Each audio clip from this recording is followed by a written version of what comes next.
to you, Borden with MiningIR, and beside me is Sam Lee, President CEO of NorthIsle Copper and Gold. Sam, thank you so much for joining me today. Very welcome. Are you enjoying the conference so far? It's fantastic to see a lot of people here, a lot of energy. I've just come from two other conferences in Toronto and Whistler, in fact, and we're really seeing that that energy accumulate into something that's going to be big this year. It's very exciting here. Now, I have a big question for you. Yes. What problem in the world are you trying to solve? Very, very good question. As I said, I've been on the road for the last 2 weeks, and this is a thematic that's been happening over the last few months, in fact. But there is an insatiable need for critical metals that are going to solve the world's problem around the 1.5 degree climate goals that we have. In fact, there's approximately $1.2 trillion of spending that needs to be done in critical metals, and about $750 billion of that $1.2 trillion has to be for copper assets, and that's from Wood Mackenzie that just spoke at the TD conference just a few days ago. So what we do is that we're trying to amalgamate this need for critical metals. We have a copper and gold porphyry in British Columbia, with the need to also develop projects in a socially responsible way, with low ESG risk, rule of law, consent by our First Nation partners and communities, and do it in a way where we actually have the smallest footprint possible. Sam, can you expand on your flagship projects and where they're located? Sure thing. So as I said, our project is located in British Columbia. We're right next to BHP's historical island copper mine. We're on the north end of Vancouver Island. So what this means is that it established infrastructure. We have power lines. We have 2 substations within a radius of approximately 7 to 10 kilometers. This is clean power in British Columbia that 90% of it is generated from renewable energies. We have one of the largest wind farms just to the north of our project. Another critical thematic today is that some of the most important commodities, energy and water, that's being in demand for countries, obviously in Europe and even in California, where they have rolling blackouts, we have an abundance of.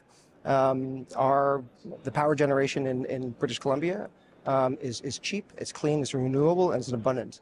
In terms of water, we have approximately 3 meters of rainfall a year, so we have access to clean water. We don't have to draw that water from reservoirs that are integral for communities around us.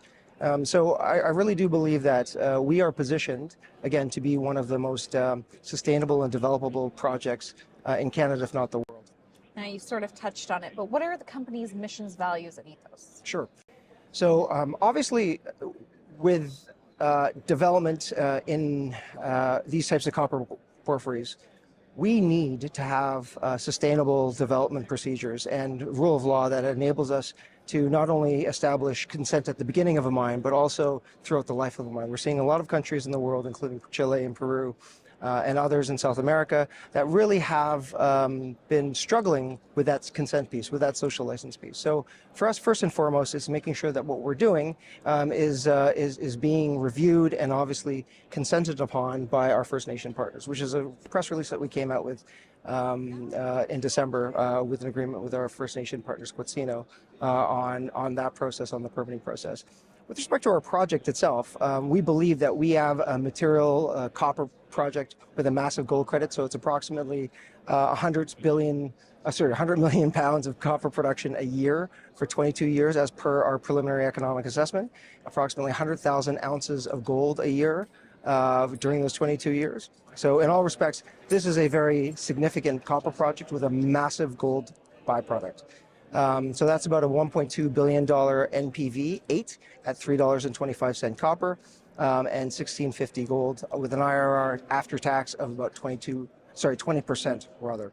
Every 25 cent movement from $3.25 copper is approximately an additional $300 million to our NPV. So from an economics perspective, this is a project that incentive price needs approximately $3.50 to really rip.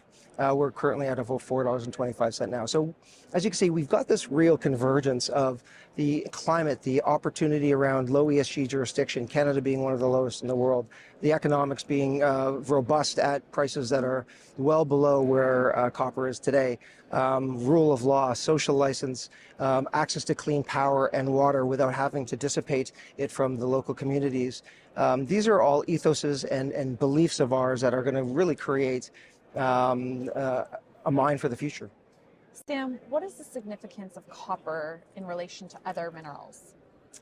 That's a very, very good question. So copper is, as per Canada, Canada has about 29 critical metals defined. Within the 29 critical metals, there has been 6 defined as being the most imminent and the most critical as it relates to Canada. And copper is one of those 6.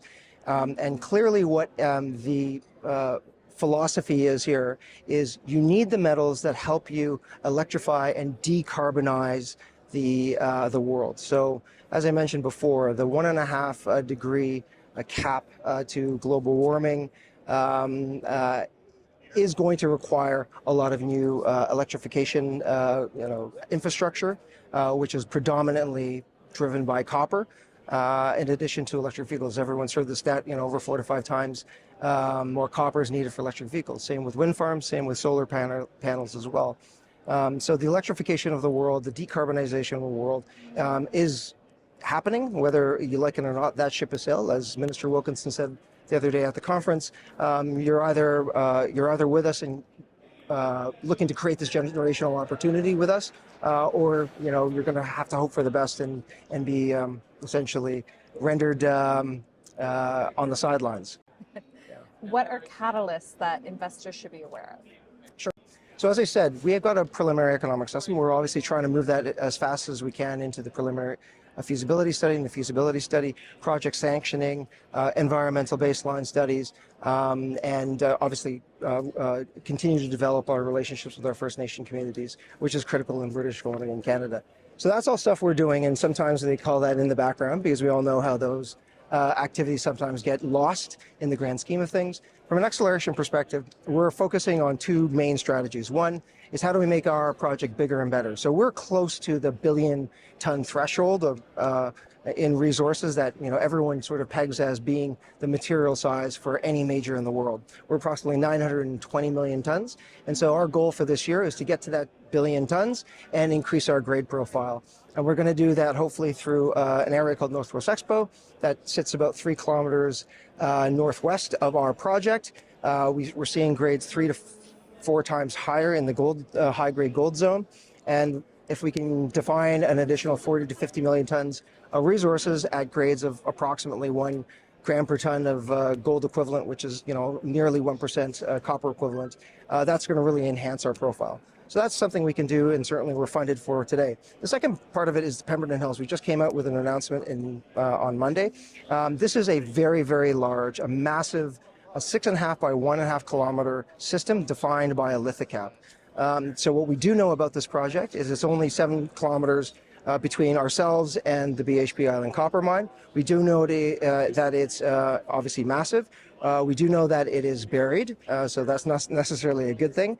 But we also know that, or we believe very strongly that it's tilted. It's tilted towards the southeast. So through all the work that we've done right now, through CODES, which is essentially an exploration think tank, through our own geophysics IP mag and mapping, we've now identified the drill target for our 2023 program. So this really can be a game changer, as it would identify hopefully a buried porphyry system that extends beyond anything we currently have right now. Lots to look forward to for 2023. Yes, the program indeed. ahead. Now, why should investors invest in Aztec? Absolutely.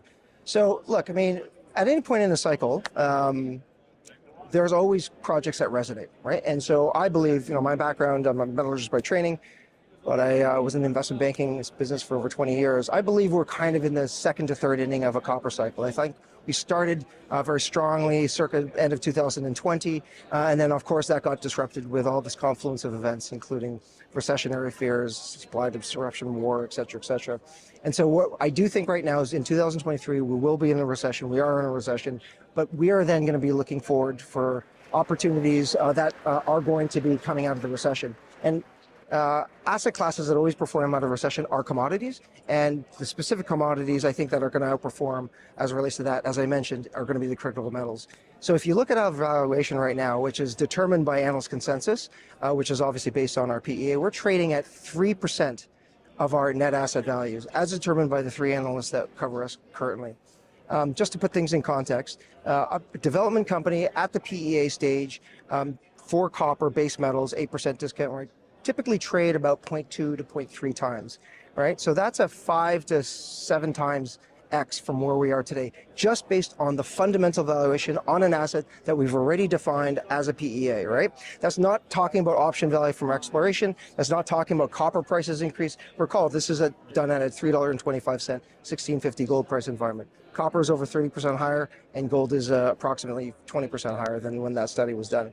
So that's the fundamental basis for what's going to drive our value, our stock price appreciation up. And secondly, in terms of those immediate catalysts that the market always seems to really, really want, that's where the exploration is going to come from. So we're obviously going to perform our drill program this year and hopefully define those incremental resources that I mentioned within 2023.